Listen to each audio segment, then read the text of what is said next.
குடிசை இருட்டில் அருகிலிருந்த நாடா விளக்கின் ஒளியை கூட்டி கடிகாரத்தில் நேரம் பார்த்தாள் சரசு. மணி 3 நெருங்கி கொண்டிருக்க இன்னும் விடிய 2 மணி நேரத்திற்கு மேல் இருக்கிறதே. அவளுக்கு தூக்கம் வரவில்லை. அருகில் தலைமாடு கால் மாடு தெரியாமல் தூங்கும் பிள்ளைகள் பரமனையும் தேவியையும் பார்த்தாள்.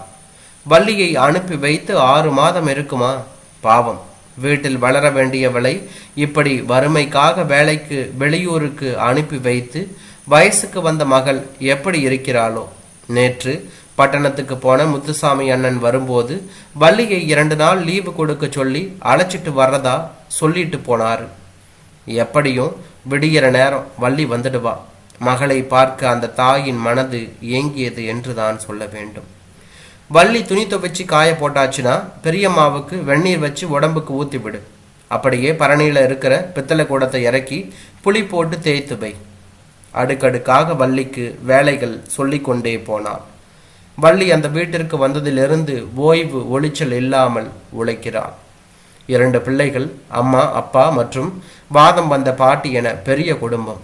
எல்லோருக்கும் கூப்பிட்ட குரலுக்கு ஓடி சென்று அவரவர் சொல்லும் வேலைகளை செய்யவே வள்ளிக்கு பொழுது பத்தாது. ஊரில் அம்மா தம்பி தங்கச்சியோடு சந்தோஷமாக இருந்த நாட்கள் நினைவுக்கு வந்து கண்களில் நீர் திரளும். 3 வேளையும் பலகாரம் சாதம் சாம்பார் என்று நல்ல சாப்பாடு அவர்கள் கொடுத்தாலும் வீட்டில் அம்மா உருட்டி தரும் பழைய சோறும் வெங்காயமும் தான் அவள் ஞாபகத்துக்கு வரும். முத்து மாமாதான் அம்மாவிடம் பேசி பட்டணத்தில் வேலைக்கு சேர்த்து விட்டார். போன முறை அம்மாவிடம் கொடுக்க சம்பளம் வாங்க வந்த முத்து மாமாவிடம், மாமா அம்மா தம்பி தங்கச்சிய பார்க்கணும் போல இருக்கு, வீட்டை விட்டு வந்து 6 மாசமாச்சு, வீட்டுக்காரம்மா கிட்ட சொல்லி அடுத்த முறை வரும்போது என்னையும் கூட்டிக்கிட்டு போமாமா என்று சொன்னார். கட்டாயம் அழைச்சிட்டு போறேன் பாப்பா, வீட்டில் இருக்கிறவங்க சொல்ற வேலையை செஞ்சு நல்ல பிள்ளையாக நடந்துக்க. உன் சம்பள பணம் உன் அம்மாவுக்கு எவ்வளவு உதவியா இருக்கும் தெரியுமா? புரியுதா என்று சொன்னார். தலையாட்டினாள் வள்ளி. இங்க பாருமா, வேலைக்கு வள்ளியை போல ஆள் அமையறது கஷ்டம். வாய் பேசாம சொன்ன வேலையை செய்யறா. 2 நாள் தானே, அனுப்பி வை. அப்புறம் வேலையை விட்டு நின்னுக்கிறேன்னு சொன்னா நம்ம பாடு திண்டாட்டமாயிடும். பெரியம்மா சொல்லி அனுமதி வாங்கி தர வள்ளிக்கு ஊருக்கு போகிறோம் என்ற எண்ணமே சந்தோஷத்தை கொடுத்தது என்றுதான் சொல்ல வேண்டும். இங்கு வேலைகள் அதிகம். ஊருக்கு போனால் திரும்ப வரக்கூடாது. அங்கேயே அம்மாவிடம் சொல்லி பஞ்சு மில்லில் ஏதாவது வேலை பார்த்து அவர்களுடனேயே இருக்க வேண்டும். இப்படி தனிமையில் எல்லோரையும் விட்டுவிட்டு ஒற்றையில் வந்து ராத்திரி பகல் பாராமல் உழைக்க வேண்டாம் என்று எண்ணினாள் வள்ளி என்றுதான் சொல்ல வேண்டும். முத்து மாமாவுடன் ஊருக்கு கிளம்பியவளை பெரியம்மா அழைத்தாள். வள்ளி, இந்தா 100 ரூபாய் வச்சுக்க, உன் தம்பி தங்கச்சிக்கு சாப்பாடு ஏதாவது வாங்கிட்டு போ. போனது மாதிரி 2 நாள்ல வந்துடுடி. நீ இல்லாம என்னால் தனியா எந்த வேலையும் செய்ய முடியாது. உன் உதவி ஒத்தாசையில தான் இந்த பாட்டியோட வண்டி ஓடிக்கிட்டு இருக்கு, வந்துடுறியா? பெரியம்மா அடிக்கடி கோபித்து கொண்டாலும் அன்பானவள். மனதில் நினைத்து கொண்டாள் வள்ளி என்றுதான் சொல்ல வேண்டும். குடிசையினுள் நுழைந்த வள்ளியை தழுவி கொண்டாள் சரசு. வள்ளி, நல்லா இருக்கையா? உன்னை பார்த்து எத்தனை நாளாச்சு? அக்காவை கண்டதும் பரமனும் தேவியும் அவளை சூழ்ந்து கொண்டார்கள். அவள் வாங்கி வந்த தின்பண்டங்களை அவர்கள் ஆவலோடு பிரித்து சாப்பிட கண்கள் கலங்க மகளையே பார்த்தாள் சரசு.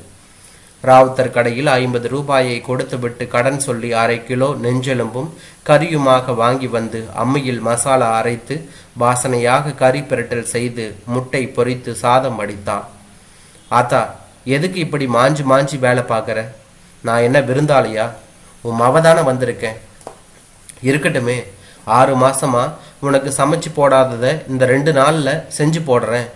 நல்லது கெட்டது சமைக்கும் போதெல்லாம் உன்னை நினைச்சுப்பேன் வள்ளி என்று சொல்வாள். ஆத்தா, நான் உன் கையால் உருட்டி கொடுத்த பழைய சோத்தையும் வெங்காயத்தையும் தான் நினைச்சுப்பேன் என்று வள்ளி சொன்னாள். சரசுவின் கழுத்தை கட்டி கொண்டாள். தம்பி தங்கையுடன் சிரித்து பேசி ஆத்தா கையால கரிசோறு சாப்பிட்டு வள்ளிக்கு அன்றைய பொழுது சந்தோஷமாக போனது. இரவு ஆத்தாவின் அருகில் அவள் மேல் கையை போட்டு படுத்து கொண்டாள் என்று தான் சொல்ல வேண்டும். எனக்கோசரம் இன்னைக்கு வேலைக்கு லீவு போட்டுட்டியா ஆத்தா? ஆமாம், நாளைக்கும் வரலன்னு சொல்லிட்டேன். என்ன 2 நாள் கூலி பணத்தை பிடிச்சுக்குவாங்க, போகட்டும். உன்னோட இருக்கிற திருப்தி கிடைக்குதே, அது போதும். அப்புறம் நீ ஊருக்கு கிளம்பிடுவ. எப்போ உன்னை திரும்ப பார்க்க போறனோ தெரியாது. பரமனும் தேவியும் நல்லா படிக்கிறாங்களா ஆத்தா? படிக்க வைக்கணும் வள்ளி. என்னோட ஆசை கனவெல்லாம் என்ன தெரியுமா? இரண்டையும் நல்லா படித்து வச்சு ஒரு டீச்சராக, ஆபீசராக இந்த சமுதாயத்தில் அதுங்களுக்கு ஒரு அந்தஸ்தை ஏற்படுத்தி நம்ம தரித்திரத்தை போக்கணும். நாமளும் தலை நிமிர்ந்து வாழ முடியும்னு நிரூபிக்கணும். உன்னோட அப்பன் இப்படி 3 பிள்ளைகளை கொடுத்துட்டு என்னை தனிமரமாக தவிக்க விட்டு ஓடி போனானே. இடிஞ்சு போய் அழுதுட்டு இருந்த என் கண்ணீரை துடைச்சது யார் தெரியுமா? நீதான் கண்ணு. உனக்கு 6 வயசு இருக்கும். அம்மா அழுவாத, நான் உனக்கு இருக்கேன் அப்படிங்கிற மாதிரி நீ பார்த்த பார்வை அன்னைக்கே தெரிஞ்சிட்டேன். உங்களை நல்லபடியாக பார்க்கணும்னு என்னை தேத்திக்கிட்டு கடுமையாக உழைச்சேன்.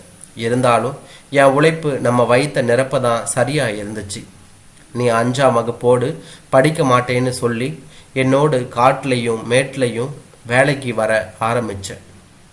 வயசுக்கு வந்த பிறகு உன்னை நல்லபடியாக பாதுகாக்கணுமே, ஒரு நல்லவன் கையில் ஒப்படைக்கிற வரைக்கும் இந்த ஆத்தாவுக்கு நிம்மதி ஏது?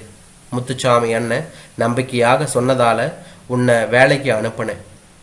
தனியாளா இந்த குடும்ப சுமையை சுமக்க முடியாமல் தவிச்ச எனக்கு ஒரு தகப்பன் தானத்திலிருந்து தோல் கொடுத்த. இப்போவும் உன் சம்பாத்தியத்தில் தான் பிள்ளைங்க படிக்குது.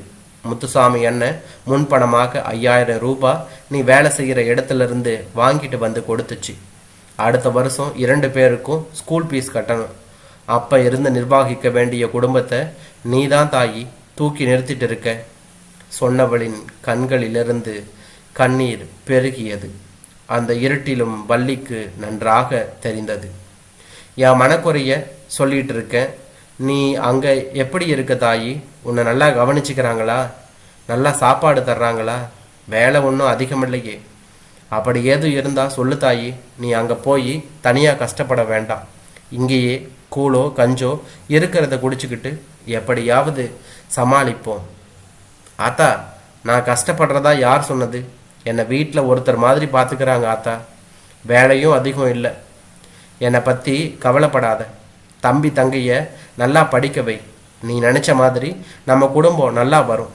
நான் உனக்கு என்னைக்குமே துணையாக இருப்பேன். கவலைப்படாத ஆத்தா சொன்ன வள்ளி சுமைக்கல்லாக நிற்க தன்னை திடப்படுத்தி கொண்டாள் என்றாள்.